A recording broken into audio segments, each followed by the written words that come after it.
कृष्णा कृष्णा हरे हरे हरे राम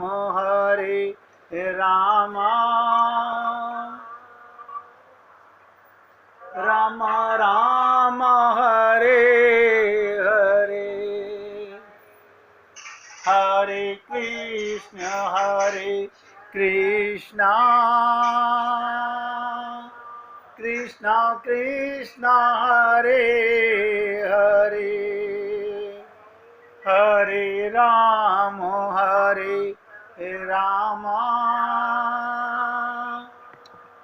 राम राम हरे हरे हरे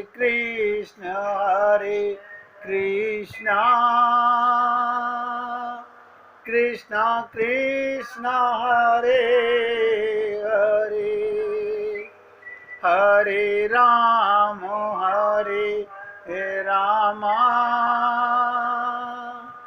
राम राम हरे हरे। तो भगवान का पुण्य आत्माओं, जब नाम का सुमिरन करो तो उनके स्वरूप का ध्यान जरूर करो। उनके स्वरूप का ध्यान करना होता है, जो हम नहीं करते।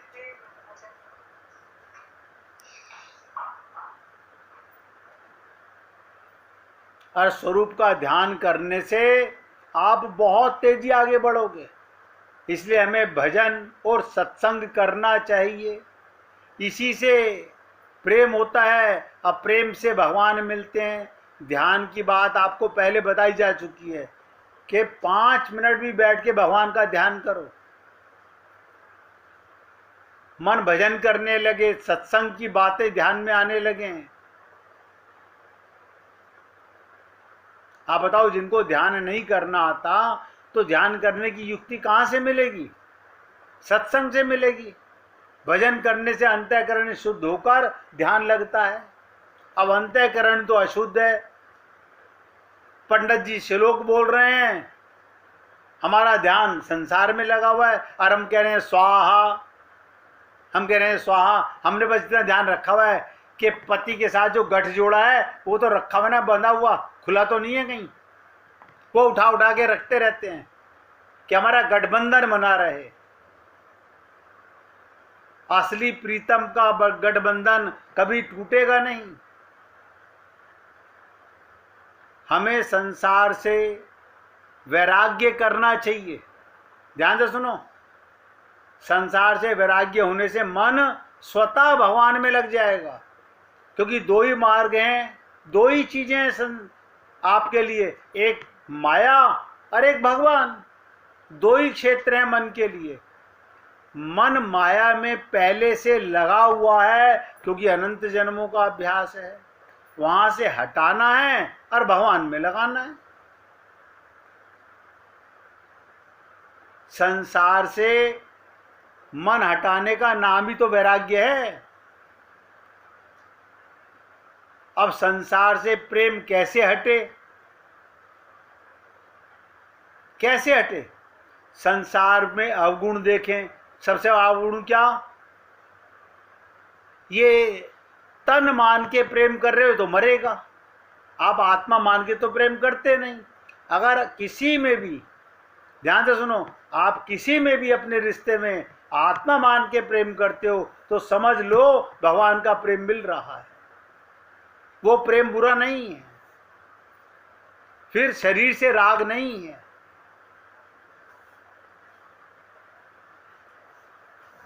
तो संसार में, शरीर में अवगुण देखें, संसार के तत्व को देखें। ये अस्थाई है, ये दुख रूप है, ये खतरे की चीज है, घृणा करने लायक है। इस तरह की बात जच जाने से मन कूड़े से, करकट से हटने लगेगा।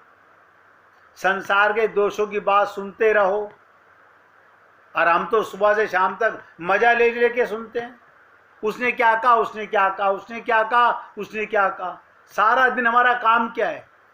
उसका फोन आया था, उसने ये कहा, उसका फोन आया था, उसने ये कहा।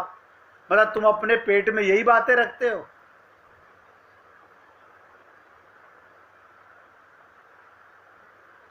दोष की बातें सुनने से श्रद्धा प्रेम हट जाता है। इसी प्रकार महात्मा के दोषों की बातें सुनोगे, उनमें श्रद्धा प्रेम हट जाएगा। संसार के दोष सुनते रहोगे, उनमें मन जाएगा ही नहीं। तो भगवान के गुण का प्रभाव, प्रेम की बात सुनते रहो, फिर आपका मन भगवान को छोड़कर दूसरे में नहीं जाएगा।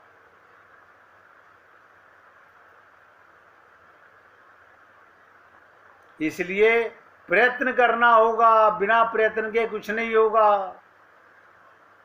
मैंने कई बार आपसे कहा कि अगर मंदिरों में जाने से भगवान मिल जाते तो ऐसी दुनिया में कोई संसार में पैदा ही नहीं हुआ जिसको भगवान नहीं मिले। अब थोड़ी कृष्ण की चर्चा कर लें। जब कृष्ण के पक्ष की बात सुनो, राधा रानी कृष्ण को कपटी क्यों कहती हैं? कपटी इसलिए कहती हैं कि कृष्ण ने कहा था, मैं तुम्हारे लोक वेद और स्वजनों के त्याग की बात को अच्छी तरह जानता हूँ। यदि मैं ब्रह्मा की आयु पर तुम्हारी सेवा करूं तो भी तुमसे ऋण नहीं हो सकता। मैं तुम्हारे पास जरूर आऊँगा। तो राधा रानी कहती हैं, वे सब कपटी की बातें थी, नहीं तो हमको छोड़कर क्यों चला जाता।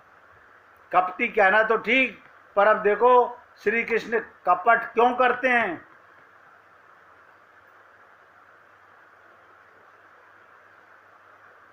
बहुत ध्यान से समझिएगा। राधा रानी का कृष्ण के साथ जो संबंध है, उसको छिपाने के लिए ही वो कपटी हैं। वो अपने प्रेम के संबंध को जग जाहिर नहीं करना चाहते। वे उन्हीं के प्रेम के बस में होकर, उन्हीं के आनंद में डूब करके, उन्हीं की प्राप्ति के लिए करते हैं कपट। और वो ही कहते हैं कपटी। विद्या की महिमा प्रकट करने के लिए अविद्या का विस्तार होता है। दिन की महिमा प्रकट करने के लिए रात्रि बनाई जाती है। लोग काम क्रोध आदि को छोड़कर शम दमादि साधन संपन्न बनते हैं। इसी प्रकार भगवान कहते हैं, मैं प्रेम को लोगों की जुबान पर छुपा के रखना चाहता हूँ। इसलिए भगवान को कपटी बनना भी अच्छा लगता है। देखिए, ध्यान से सुनिएगा, बहुत सिंपल सी बात है। हमारे मन में अभी बात आ रही थी ना पाप की या पुण्य की, तो अभी बीच में एक लीला याद आ गई। अब आती है तो मन करता है तुरंत सुना दूं, फिर भूल जाऊंगा। एक पंडित जी कई वर्षों तक काशी में, बनारस में शास्त्रों का अध्ययन करने के बाद अपने गांव लौटे। पूरे गांव में प्रसिद्ध हुई कि काशी से शिक्षित होकर पंडित जी आए हैं और धर्म से जुड़ी किसी भी पहेली को सुलझा सकते हैं। प्रसिद्धि सुनकर एक किसान उनके पास आया और उसने पूछ लिया, पंडित जी आप हमें ये बताइए, पाप का बाप कौन है? बस एक प्रश्न किया उसने, हमें ये बताइए पाप का बाप कौन है। प्रश्न सुनकर पंडित जी भी चकरा गए। उन्होंने धर्म आध्यात्मिक गुरु तो बने, लेकिन पाप का भी बाप होता है, ये उनकी समझ के ज्ञान के बाहर था। यानी एक किसान के प्रश्न का जवाब नहीं दे सके। पंडित जी को लगा उनका अध्ययन अभी अधूरा रह गया है। मुंह नीचे लटकाकर वापस काशी चले गए और अनेक गुरुओं से मिले, लेकिन उनमें से किसी ने भी किसान के सवाल का जवाब नहीं दिया। ध्यान से सुनिएगा, कोई जवाब नहीं दे सका। क्यों?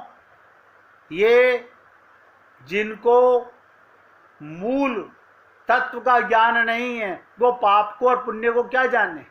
और तो पूछा पाप का बाप कौन है।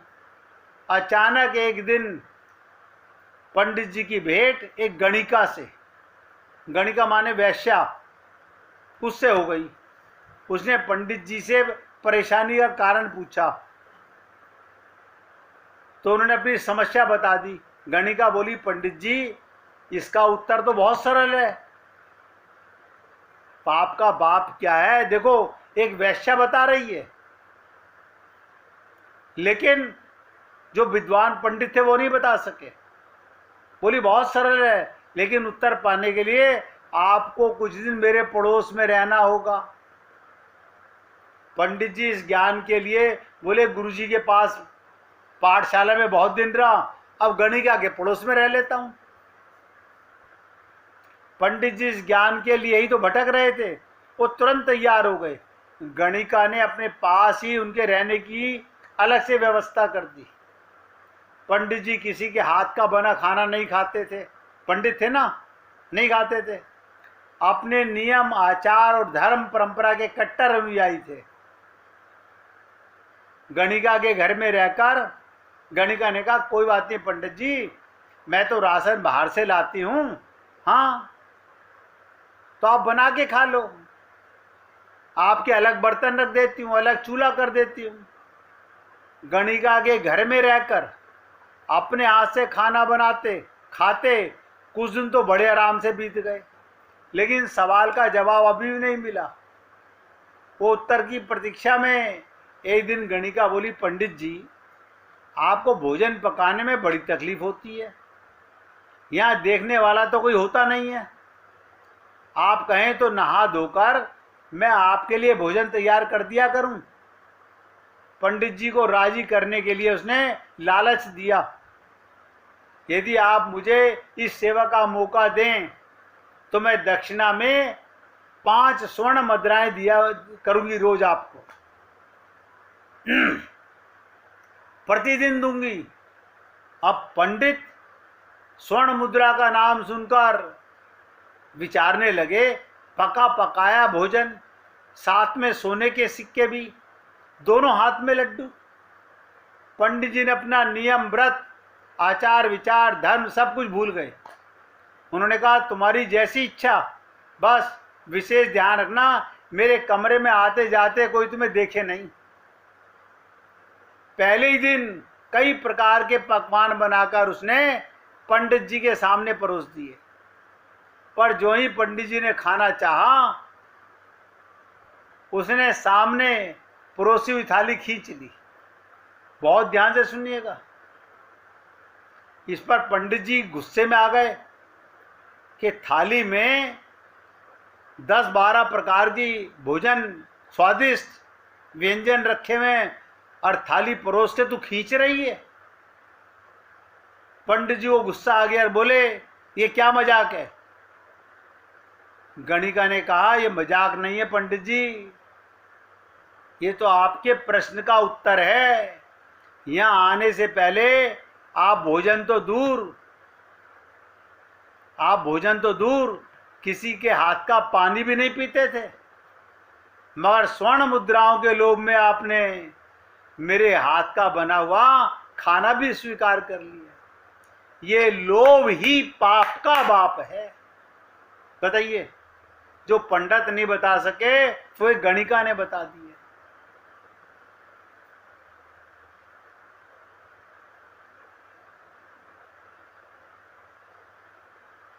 और आप और हम लोग लोभ के कारण, लोभ ही यहां से कुछ साथ नहीं जाएगा, कुछ भी, आपके सर का एक बाल नहीं जाने वाला। लेकिन लोभ इतना भरा हुआ है, ये भी कर लें, ये भी इकट्ठा कर लें, ये भी ले आए, ये भी ले आए। आप सोचो, जब सब कुछ छोड़ के ये शरीर यहीं रखवा लिया जाएगा, ये भी पंचमहाभूत में मिट्टी में मिल जाएगा, लेकिन इसके बावजूद भी लोभ नहीं गया। तो पाप का बाप क्या है? हमारे अंदर अज्ञानता का लोभ भरा हुआ है।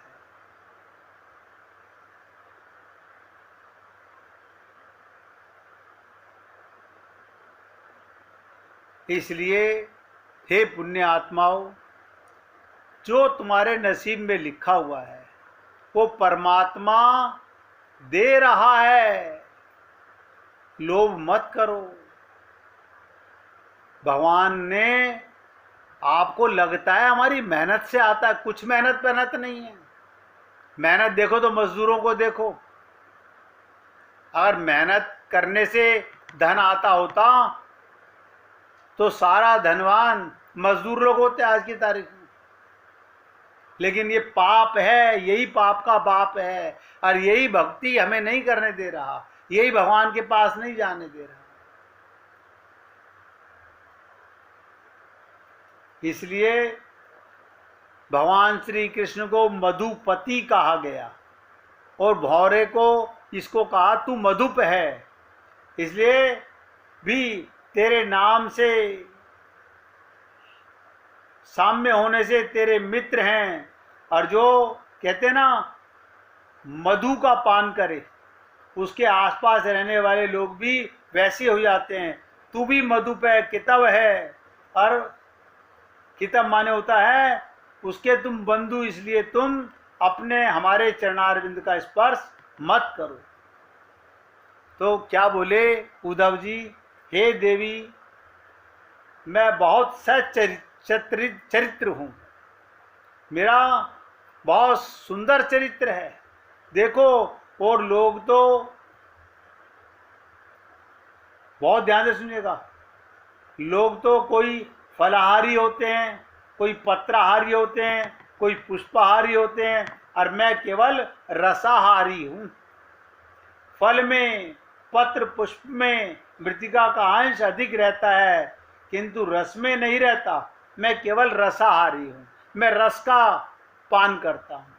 आपने देखा होगा भौरा रस इकट्ठा नहीं करता, रस पीता तो है फूलों से, लेकिन रस इकट्ठा नहीं करता।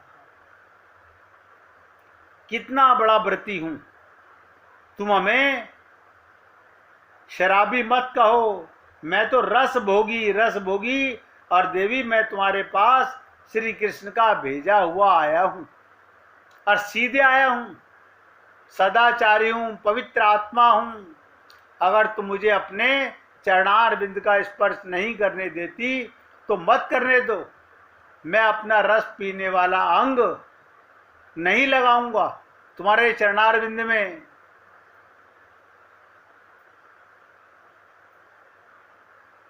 उसमें मैं तुम्हारे चरणार बिंद का स्पर्श करके केवल प्रणाम करना चाहता हूं। इतनी छुट्टी तो मुझे दे दो कि मैं स्पर्श ना करूं, अपना मस्तक तो तुम्हारे चरणों में अर्पित कर सकूं। तो राधा रानी बोली, नहीं भौरे, तुम तो अपने को सच्चरित्र कहते हो कि तुम्हारा बहुत अच्छा चरित्र है, रस भोगी कहते हो, वो तो तुम्हारी शक्ल देखने से मालूम पड़ती है। अरे भ्रमर, हम सब कालों को पहचानती हैं। ये तुम्हारे होठों के पास मूछ दाढ़ी में पीला पीला क्या लगा है? ये कुमकुम कहाँ से लगा गया? ये पराग कैसर तुम्हारे मूछों में कहाँ से आ गया बताओ? तो देखो, अपराधी सिद्ध हो गए नहीं हो गए तुम? तुम्हारी दाढ़ी मूछ में ये कुमकुम कहाँ लगा? इसे हम पहचानती हैं।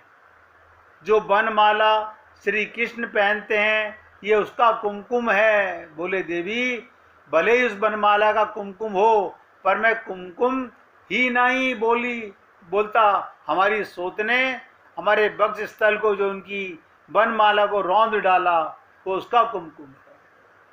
कहने का मतलब, मैं तो जो भी कुछ धारण करके आया हूं, तुम्हारे प्रीतम कृष्ण का धारण करके आया हूं।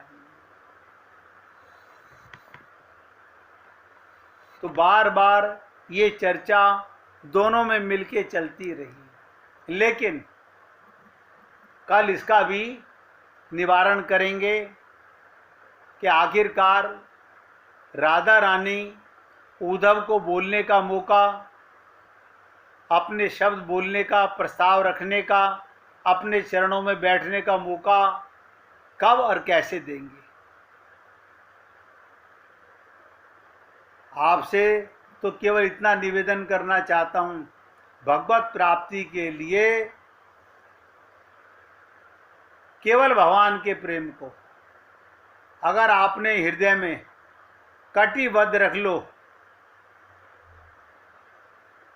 अपने दायित्व को समझते हुए, देखो अगर आप और हम लोग भगवान के प्रेम को पाना चाहते हैं, इसी जन्म में अपना कल्याण करना चाहते हैं, तो जैसे मैं कल आपको बता रहा था, वही बात फिर बोल रहा हूं, हमारी चेष्टा यही कि कैसे हमारी खोपड़ी से हम थोड़ा नीचे हृदय में उतरें। सारा दिन खोपड़ी में, बुद्धि में, मन में, कहते ना, मन की तरंग मार लो बस हो गया भजन, आदत बुरी सुधार लो बस हो गया भजन। कम से कम जितना समय, अब तो संसार का हर रस स्वादन ले चुके हो, कम से कम अब तो कम से कम इतना प्रयत्न करो कि बाकी बचा हुआ जीवन भगवान के प्रेम में। आज देखो वो राधा रानी का प्रसंग रह गया, रसो उपासना का, जो कल आपको बताया था कि राधा रानी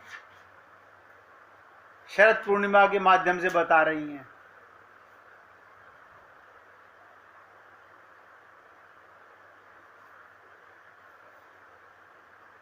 वो चर्चा कल याद दिलाना मेरे को, कल थोड़ी और उससे आगे सुनाने पसंद करूंगा कि राधा रानी क्या कहती हैं कि प्रसन्न बदन श्री प्रिया जी सखियों से क्या बोलती हैं, अरे सखियों ये रसिक नागर मेरे देह को छूते हुए जो हवा भी गुजरती है और वह हवा इन्हें छूती है तो ये अपने आप को धन्य मानते हैं।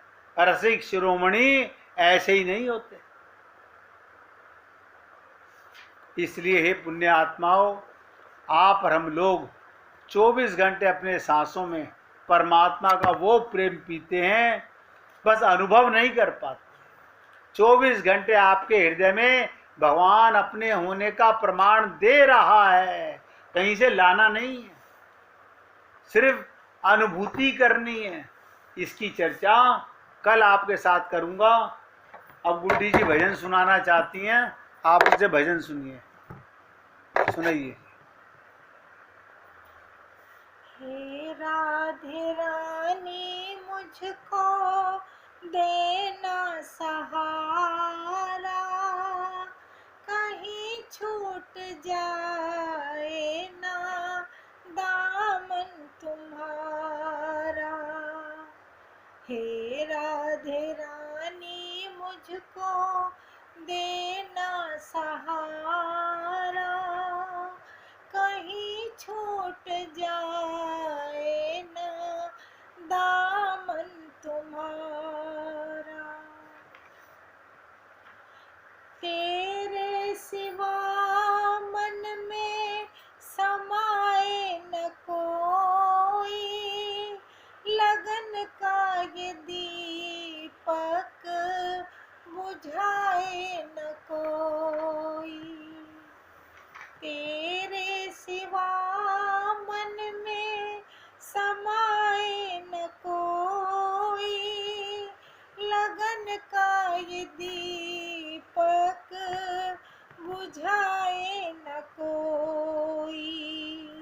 तू ही मेरी कश्ती है, तू ही है किनारा, तू ही मेरी कश्ती है, तू ही है किनारा, कहीं छूट जाए ना दामन तुम्हारा।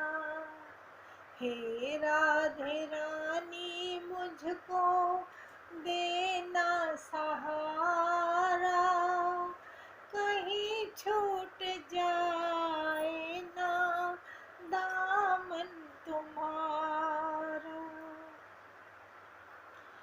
तेरे रास्ते से हटाती है दुनिया, मुझको बुलाती है दुनिया, तेरे रास्ते से हटाती है दुनिया, इशारों से मुझको बुलाती है दुनिया। देखो न हरगिज़ में दुनिया का नजारा, देखो न हरगिज़ में दुनिया का नजारा, कहीं छूट जाए ना दामन तुम्हारा।